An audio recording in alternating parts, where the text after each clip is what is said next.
સુરતના અડાજણ અને ખટોદરા વિસ્તારમાં વર્ષ 2010માં બનેલ લૂંટના કેસમાં 15 વર્ષથી ફરાર અને ₹30,000ના ઇનામી આરોપી શૈલેન્દ્રસિંહને ક્રાઇમ બ્રાન્ચે ઉત્તર પ્રદેશના લખનૌથી ઝડપી પાડ્યો છે।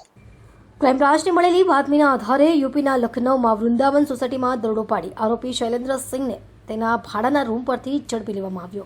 આરોપી છેલ્લા 15 વર્ષથી ફરાર હતો અને તેના પર ₹30,000નું ઇનામ જાહેર કરાયું હતું। પોલીસના જણાવ્યા મુજબ આરોપી અત્યંત શાતિર છે।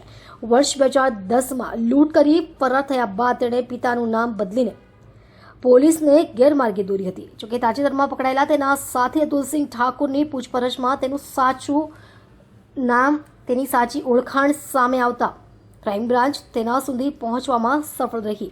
આરોપી શૈલેન્દ્રસિંહ ખટોદરાના રાધાકૃષ્ણ ઇન્ડસ્ટ્રીયલ એસ્ટેટમાં આવેલી એક ફર્મમાં માલિકને માર મારી ₹54,000ની લૂંટ અને અડાજણની ઓફિસમાં પાણી પીવાના બહાને ઘૂસી પિસ્તોલની અણીએ 3 લોકોને બંધક બનાવી લૂંટની ઘટનાને અંજામ આપ્યો હતો। હાલ તેની પૂછપરછ હાથ ધરવામાં આવી છે।